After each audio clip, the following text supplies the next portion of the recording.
Hey, good morning and welcome to Talking Church on this beautiful Tuesday in England. Here we are. We are now out of March and we are in April, so a whole new month, and this is springtime. So I hope you're enjoying watching all the flowers break into bloom and all that kind of stuff. Something nice about springtime, hey? Love it. It's like you come out of the winter, you know it's the announcement of summer coming, all good. And let's pray that we have a good summer this year. Listen, wherever you're watching us from, we're really glad that you're joining us today, whether you're on our Facebook platform or on YouTube. Good to have you with us. Don't forget that you can be writing in questions and certain things, comments, live on these platforms, but also at hello at, oh my goodness, mind blanked.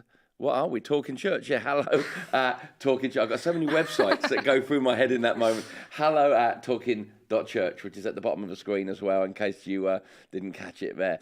I am joined today with one of the legends of Family Church, one of the army that work behind the scenes and do such an incredible job meeting the needs and connecting with people in the church, but also in our wider community that surround. And this is Annie Keeping. Say hi, Annie. Hello. And Annie's joined me because we're going to dig in today and talk a little bit about the work of Caring Hands. And that's going to be exciting. Like I said, often people see me at the front speaking on the camera, doing videos. But there's an army, isn't there, of faithful people in Family Church that are just working constantly, giving away their time, giving away their lives. And it's a lot of it's unseen, isn't it? Done behind the scenes, no one giving applause or going, hey, look where we are. But we're so thankful for you. We're thankful for your team.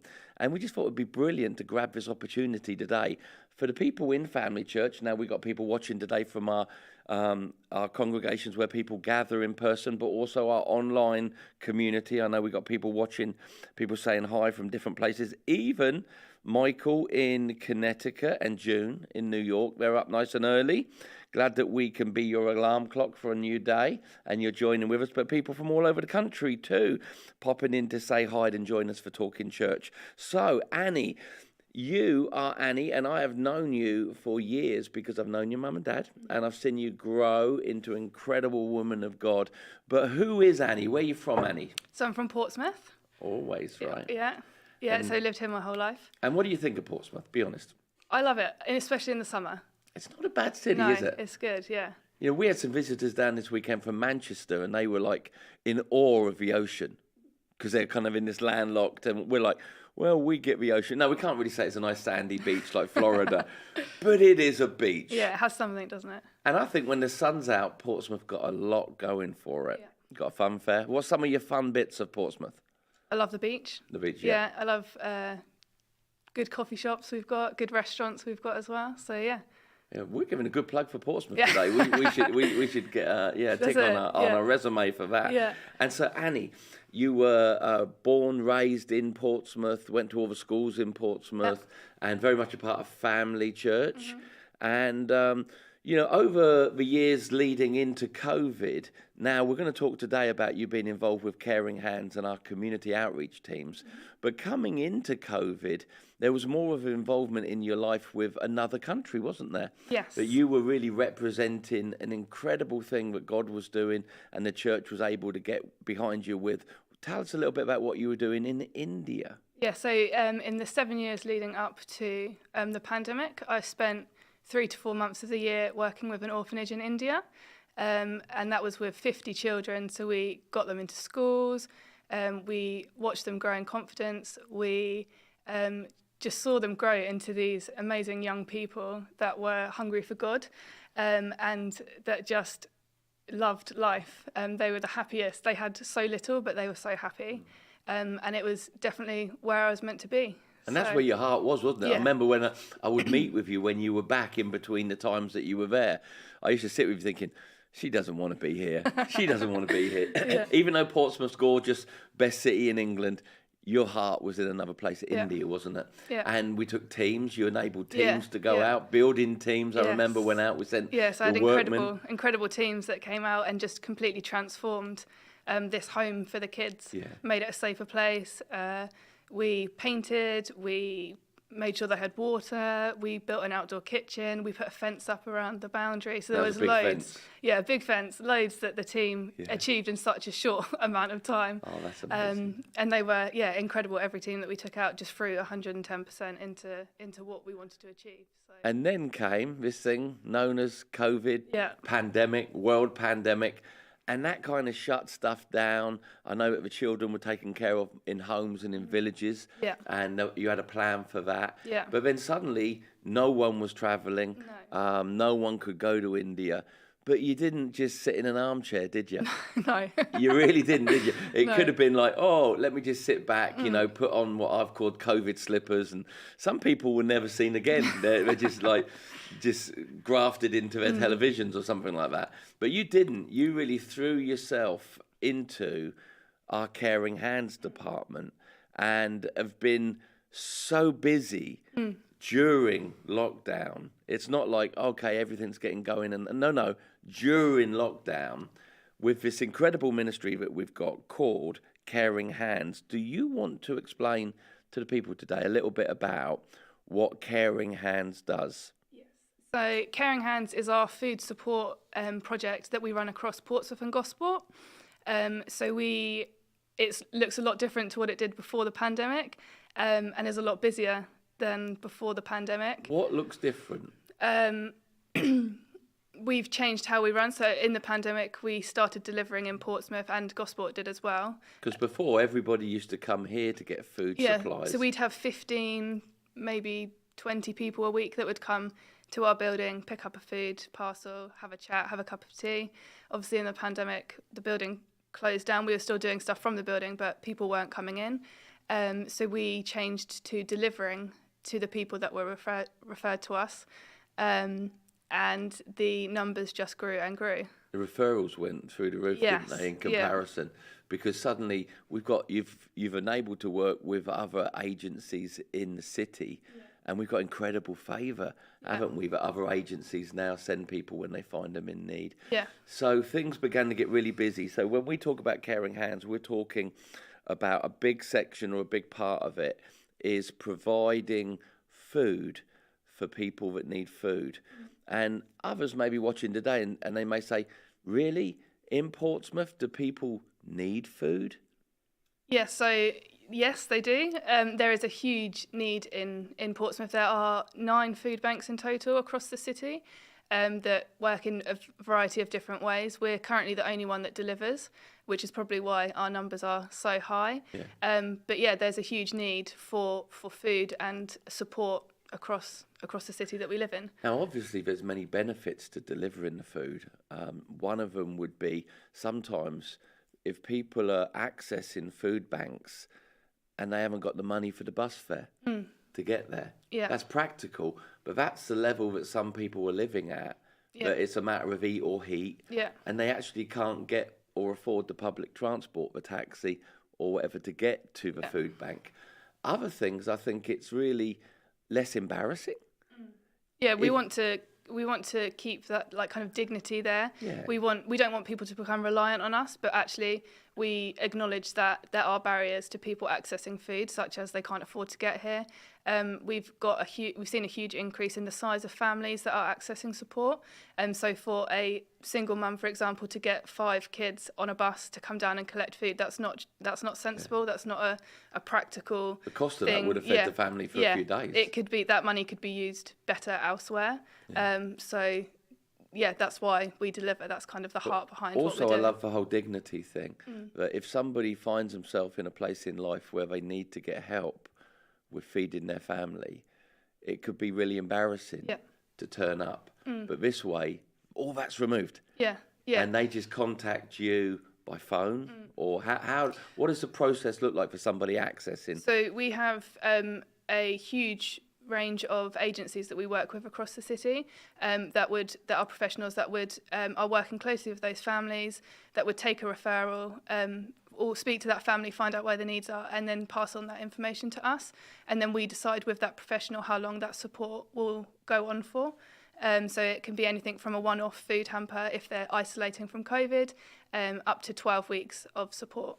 And that's a lot of food, isn't it, as well? Yes. Because I've gone down when they're loading downstairs. Yeah. They use the main hall and all our facilities here at the Empower Centre for storing food and then getting the food ready to go out in the vans. Yeah. And sometimes I know I walk through the main hall and I'm like, what is all of this food? Yeah. Because, you know, just tell the people, we're not sending a packet of crisps, a pint of milk and a loaf of bread. No. These are pretty substantial food packages that last a number of days. Yeah, so we with each of our food parcels, we provide 3 days worth of meals. For the whole family? For the whole family. So our food parcels vary in size depending on how many are in the household. And then we make sure, that it's got 3 days worth of meals, breakfast and lunch items. And then we also have links with other charities that provide us with frozen food items as well. So we're able to give a real good range of food, and as well as meeting like nutritional needs. We have loads of fresh veg that goes out. We have like frozen chicken and things like that. So it does like bump up what we're able to give. Because there could be people watching and thinking, oh yeah, packet of cornflakes, pint of milk. It's really not. No. I know that one of the people that was donating during different times was the food that when the cruise ships stopped sailing, suddenly we had all this frozen food. And I remember watching one day you guys packing smoked salmon and pate from the cruise ships, the shrimps, into, and so the food banks, the food parcels that were going out had the basics, but also smoked salmon and all this stuff had been donated, thank the Lord, from the cruise ships. And that's wonderful, isn't it? Yeah. So dignity is a big thing, keeping people's dignity, and us sending out a signal. We understand that moments like this happen in life. We're not judging you. Yeah. We want to be... you must have seen so many stories or had your heart touched from moments where just a simple thing of food arrived. Do any stand out in your heart? And I'm putting you on the spot. We've not pre-thought this. I think it's just when you speak to people after providing support. I think Christmas is a huge one that stands out. So at Christmas, we still deliver food, but we also go above and beyond and do like our Christmas projects. So we provide presents, we provide Christmas dinner. And it's just that they're so overwhelmed with what we're able to provide. And that is through Caring Hands. It's under our Caring Hands umbrella. They're just so overwhelmed with what we're able to provide, and that it's not cost them anything, and that people are willing out there to provide this. And just give them that bit of hope that in this dark time. Christmas, it's not just food, is it? It's toys. Yeah, we do gifts, we do Christmas dinner, like Christmas treats, so like chocolate, everything you'd have in. Everything a person needs for Christmas. Yeah. And it's just kind of, and we see it throughout the year too, but it stands out a bit more because we have a bit more contact at Christmas. They're just so overwhelmed that people that don't really know them are willing to kind of step in and be like, okay, there's the gap in what you're able to provide for your family. We'll step in and we'll fill that gap and go above and beyond. Now that's the gospel, isn't it? Yes. I mean, we can stand on a stage. I stand on stage and I preach about the love of God, but isn't that the love of God when someone you don't know doesn't know? That's good Portsmouth grammar there, Annie. Someone you don't know turns up, loads your cupboards with food, gives your kids toys. That's the love of God, right? Yeah. Now, I saw a couple of emails coming back from people from this Christmas that were blown away, but said, we wouldn't have had a Christmas. We wouldn't have had the ability to celebrate. We wouldn't have had toys for our kids. And they were just blown away. But what I love is it's not, we do this, now you must come to the church. Yeah. But it's amazing how people, when they've been touched by love, do come along and visit. Yeah. But that's not our prerequisite, or that's not our demand. No, we just want to give them that bit of hope and that kind of breathing space in this time where they're finding things really difficult. We just want to give them that kind of, that hope, that light in their like dark situation, that actually it doesn't have to be like this. There are people that care, and ultimately that there's a God that loves them and that cares for them too. So I think it's so important because maybe you're part of the congregations and you drive past the Empower Centre and you think, oh, what's going on in there? Oh, I bet Pastor Andy's in there writing a sermon, or Stuart's in there doing. But actually, it's like a beehive, isn't it, down there? You have volunteers coming in, food's being packed. Like on the Thursday, there's vans coming. It's like the back of Asda, or a supermarket here. It's amazing. Then the office is taking calls.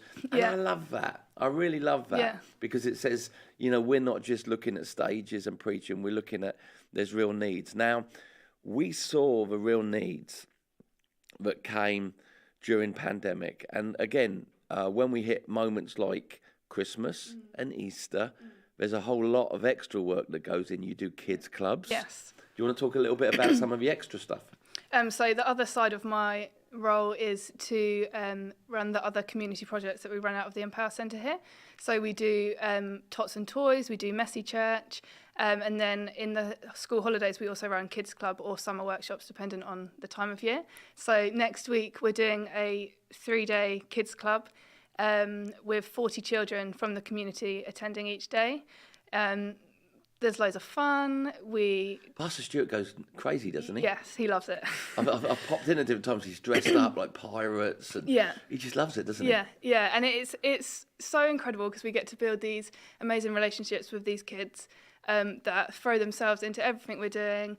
They ask great questions, so we're challenged like from that side, and you just learn so much from these kids who, they just are here to have fun, here to learn. We like in Easter and October we teach them about a different like Bible story, and they just love it. It's free. It's free, yes. It's absolutely free. So a lot of you hit that Easter holiday, and a lot of parents that are struggling in normal times, suddenly they've got to entertain the kids.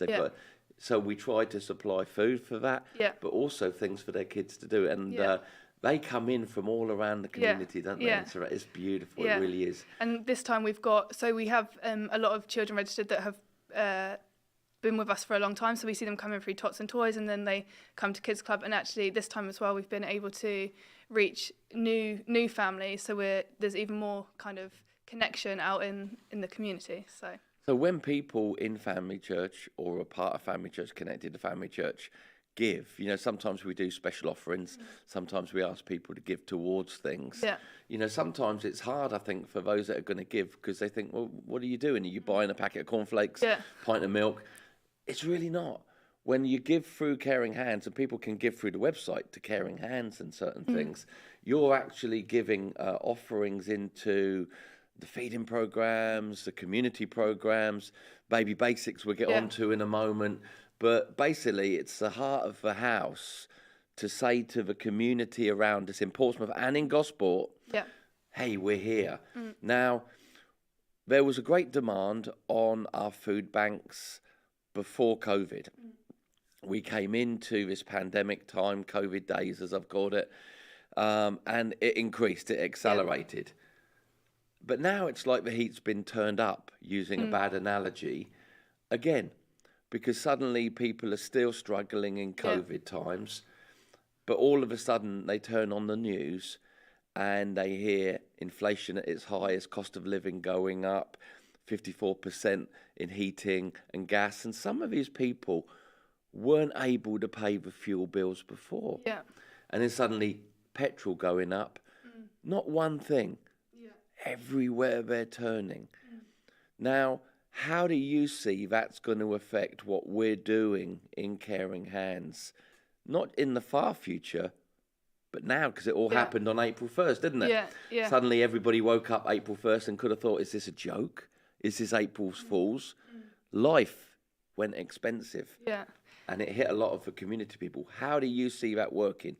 So usually we see after February we see like a decline in what we're giving out, but our March figures were matching our Christmas figures, and that's already, so that's before anything has kind of even come into like hitting the families. And I think the reality is families, like you said, families couldn't afford the cost of living before, so they're not going to be able to afford it now. So I think the demand on food banks across the city and on us is just going to continue to rise, which is fine. We can do that if we've got the teams in place, if we've got donations of food coming in. And the food coming in. So we can meet the need, but there's lots of things that kind of get put in place in order to meet that need. It's that old equation of supply and demand, isn't it? Yes, yeah. And that's why, often you'll see people stand on the stages or on online church and will go, we need food, we need these types of food.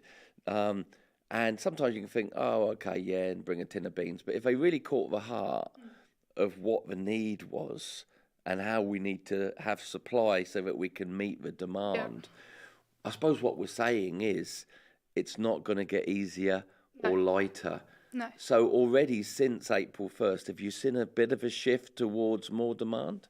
So yeah, at the start of the month, because obviously we run up to 12 weeks, we take people off that have like come to the end of their support, and even though we took 25, for example, 25 families came off because we've given them the support that we give, we're still at 45 hampers this month, which is usually we're down to like 25, 30 the first week. So it can grow again. So that it can grow again, so that we can continue to meet the need. And the numbers just aren't going down. 45 for the first week of a month for us is high. So yeah, it's only going to continue to grow. Wow. And again, the food going out is one part of Caring Hands. Also, we've got this incredible ministry, again, helping people, young mums, called Baby Basics. Do you want to share a little bit, just an overview of what Baby Basics is? Yes, so Caring Hands have partnered with Baby Basics at the start of the pandemic, because we, as a food bank, we specifically support families. So Baby Basics provides all the essential items that young families need in order to care for their baby. So we make up things like starter packs, we send out cots, clothing for families, toiletries for families, and then linked with Caring Hands, we make sure that families have nappies, formula milk, and toiletries for the month. So we do it once a month, because the cost of nappies and formula is crazy. So we put that support in place so that we actually are meeting the basic needs in each household that we're delivering to. So out of this place and out of our Gosport Centre, we're constantly being able to meet the needs of people needing food, but also young mums, young families, that suddenly another baby comes along and they've not got cots, they've not got the hardware of what it is to have a baby, but also that baby food, those nappies and all that expensive stuff. And that's why we've got rooms here converted that were other rooms, but now they're filled with nappies and baby clothes. And that's why when I walk through the hall, there's an army of women folding baby clothes and getting them ready. That's for Baby Basics, right? Yeah. That's amazing. How can you, when you imagine Caring Hands expanding to reach the need, if there was no limits, what would that look like? What else would you like Caring Hands to be doing? I just think it would be wonderful to never have to say no. If we have like supply and demand, like we said. I love that. Say that again. I'd just like to be able to have to never say no. Never have to say no to anyone that has been referred to us, because there's a reason why they've been referred to us. The professionals that are referring to us for a reason, and these families, they need help, and we can do that if we have the teams, if we have the food, if we have the baby items. So because again, a lot of focus at the moment, and again, it's real focus, is the Ukrainian need. You know, it's like suddenly something happens in the world, and the focus of the people goes to that need, which is genuine, and boy, absolutely. You see that exodus of people, 3 million people, that's a real need, trying to make sure they're taken care of. But other needs don't stop, do they? No. And sometimes media can put the focus on a very real need, Ukraine, the Ukrainian people, but it's not like suddenly homelessness, people not having food stops and says, well, we'll wait. It's just another need. When another need, we just got to keep on carrying on. Right? And I think that's probably why I got involved with Caring Hands to start with. Like, it was great to travel to India and meet a need there, but how could I come home when there's a need at home and not get involved with something that's happening? That's what we love about you, Annie. That you could have. You could have come home and you could have sat on the couch and said, well, when I can go back into India. But I think that's what we all love about you, is you didn't just say need is Indian, need is wherever I am. And I think God's really given you a very precious, special heart and eyes that see need, whether that's homeland here or far ashore. And I know that your heart, some of your heart is still very much in India. But also your heart's here as well. So I think your life's going to be getting busier and busier and busier. All right, people are watching and they're saying, wow, I didn't know the church did this. Or some are going, yeah, I kind of knew church was doing this, but I didn't know the in-depth of what's going on. Some obvious questions. How could people help? So we always need more people on team, people to deliver the hampers. I have an incredible team at the moment, but the amount that they're delivering is increasing each week. So at the start of the pandemic, when everyone was on furlough, I had 10 food bank drivers. I currently have 4.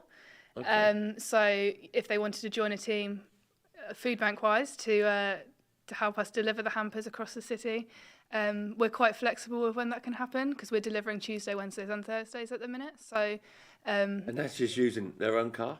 Yes. Coming and you just load it in. Yeah. Obviously, we had a minibus. We did. We got our church van, which we've still got, but our minibus, someone borrowed it long term. And if you're watching, give it back. But what's been happening is people are turning up at the gates with their own cars. Yeah. You load in the packages. They just need to deliver them to the homes. Yeah. Again, people may be saying, I've got spare time Tuesday, Wednesday, Thursday. Did you hear what Annie said? We used to have 10 drivers. Now we've got 3 or 4 and we need more drivers. How can they contact you directly? Because you could contact us at hello@talking.church, but it would be easier if they contacted what address? caringhands@family.church is our email. caringhands@family.church. I think that will come up on the screen in a few moments. So we need people to be driving. Any other volunteer stuff you know? So we always have donations coming in on Baby Basics. So it'd be great to have grow the team there, to sort donations, because the sooner the donations are sorted, the sooner we can get them out to the families that need them, and also donations of food, of money. Even having an army of people that you could call on, right? Yeah. It's like I know this last couple of days, a couple of our key characters that pack the hampers went down with COVID. And so suddenly you had to run around, your mum, everyone. Wouldn't it be nice to have a list of people that you could say, need you to come in? Yeah.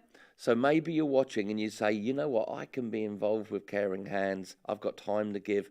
Or maybe you could say, well, I haven't got a lot of time, but if there's an emergency and you need somebody to come in, come on, get your phone, caring.hands@family.church. Let's blast Annie with a volunteer army, okay? What about stuff? What can people be giving? So we are doing Harvest Sunday on the 1st of May. So that will be, we've got flyers that are going out in our congregation. So that has the list of our the food that we need for our food hampers.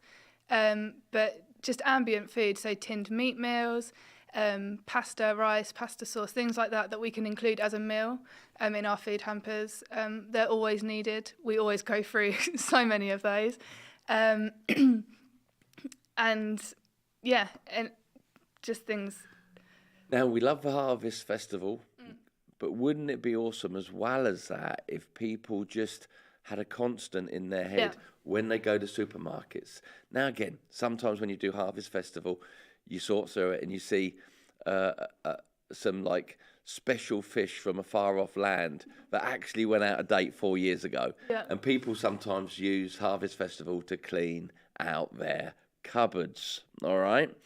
But what's more useful is if they looked at the list of the staple things that you need. Yeah. And where could somebody see that list? So it's on the website. Okay. And we can post it on Facebook as well. And the website address? Oh, a Family Church website. I don't know what. Just so if they go to Family Church, under the community section, our list is on there. So that's beautiful. So we've spoken about practical help, people getting signed up for volunteers. One email, you can be doing that again. If you can't do every week, that's okay. But wouldn't it be awesome to have an army of people that you can draw on? All you need is to have a car. If you want to be a delivery person, that's a great way of serving. Bringing in food. If people want to drop food here at the Empower Centre, is that okay? Yeah. Is that the best way to do it? So between 9 and 4. Between 9 and 4? And that's about walking around the supermarket saying, sometimes when you get these deals, buy one, get one free. Yeah. Get one for yourself, get one for food bank. And get into the habit. Because short bursts are great when we do like a special drive or something like that. But constant It's brilliant, isn't it? So anything else people can be giving or taking part in? What about if people want to give money to it? Is that okay? Absolutely. So currently we're spending in Portsmouth £2,500 a month on the food that we're putting into our hampers. Wow. And that is, by the end of that month, we've emptied the shelves in the store. So the budget monthly for Portsmouth alone? Currently we're spending 2,500, and all that's going on feeding people that need food. And again, we've got a replica work in Gosport, haven't we? With a team there. Yeah. They work hard. Do you want to say anything about Gosport, guys? So Gosport run similar to Portsmouth, but they're now getting people to come in and collect their food hampers. Again, their numbers have increased, and I know that Claire's heart is the same as mine. We just want to be able to meet a need where there is a need. So 2,500 in Portsmouth alone. Yeah. If people wanted to say, all right, hey, I'm a tither, I bring my tithe in, but I also know the Bible says to give offerings. You can do one-off offerings. Yeah. That's a blessing. But if there was a constant, again, that'd be amazing, wouldn't it? Yes. Because, like we said, you turn on the news, everything looks like it's getting worse. Everything looks like there's going to be a greater demand on people's basic provisions. Yeah. We're not going anywhere. We want to keep on reaching and meeting that need. But if there's going to be an increase of need and demand, we've got to pay for that. Yeah. So it will be brilliant to see people saying, okay, yeah, I can bring pasta and stuff like that, but also I can put some money into that. That's great. So we've looked at people being volunteers. We looked at people giving stuff. Anything else that people need to know about Caring Hands? Anything on your notes that you scribbled down that we've not covered? No, only that, Harvest Sunday is on the 1st of May, and we just want to be able to fill our store, because it does, by the end of each month, it is empty. Now, Harvest Sunday, as a pastor, right? Yeah. Love it when an element of a church get involved. And what we do on Harvest Sunday, we say, bring the food and put it in front of the stage. And we build this wall of food, don't we? And it's always good. But I don't know, it might just be me. But when I look at the people coming in with carrier bags and I look at the wall of food, then I look at the size of our congregation. That wall actually should be a problem, but we can't see through. Because the amount of people, if a few do much, that's brilliant. But if everybody does a little, that wall wouldn't be good, it will be fantastic. So May the 1st, is it? Yes. May the 1st, why don't you put it in your calendar to bring truckloads of food to your local congregation? If you're part of the online congregation, on that day, maybe give an offering. If you can't physically get food to be a part of that, maybe send an special offering in. But wouldn't it be amazing if this year, suddenly we're looking at each other and we're going, oh my goodness, how are we going to get all this food sorted out? But that's a really easy thing to do. If we break that old mentality, somebody else will do it. Because if somebody else will do it, if everybody thinks like that, what we learn is actually not a lot of people do it. So we do the best we can. But what would it look like if, as a church, online church, physical meeting church, everyone said, no, even if it's a bag of pasta, packet of cornflakes, I'm putting this in my diary. I think we could have logistical problems on those Sundays in all the congregations. I want the pastors to have logistical problems. I want them to be running around going, thank you, Annie. Thank you for this. Because that means that our stores will be filled. But one thing I've learned about Caring Hands stores, they fill up, but they empty real quick. Yes. They So really every do. month they're empty, and we have to fill them again because the need doesn't stop. So that's great. Well, thanks for being with us today, Annie. Really appreciate you coming on. Really hope that you enjoyed meeting Annie. And again, this is a face of one of our legends, one of the army of legends that we have. She hates it. I'm doing this right. But she is. I want to honour you, Annie, for what you do. And you're not doing it to be seen. You're not doing it to be recognised. You're doing it because you love God and you love people, and we love you. We honour you for that, and we're so thankful for you and all that you do. Hope this has given you insight into the ministry of Caring Hands. Loads of love hearts pop in there.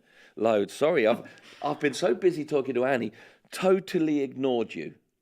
Talking church, totally. I got so into the conversation there. People saying excellent opportunity for people to be involved. Bless your servant heart. Someone saying that. People declaring. People saying how they've benefited from the fruit of it. Love that. Love that. Okay, hope you've enjoyed Talking Church today. Remember, you can respond by being a part of what Caring Hands is doing.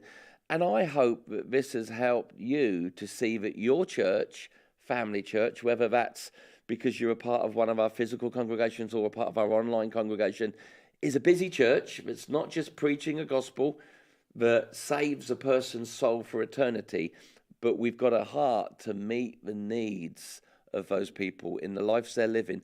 Not just the Christian family, but our community of people. We want this place to be a lighthouse of hope and provision. So I hope you've enjoyed this journey behind the scenes with us into what is a increasing department in the life of our church. Don't forget to be sending in your comments and your questions.